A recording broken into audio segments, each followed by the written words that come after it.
ကြည်စားသလား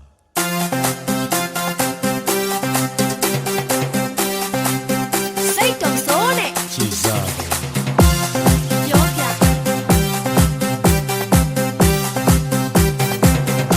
ကြည်စားရင်စိတ်ဆိုးမလားနောက်လိုက်တော့ baby နောက်လိုက်တော့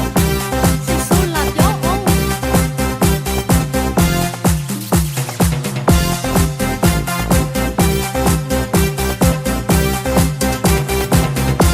ဒီရိတ်မှလာပါ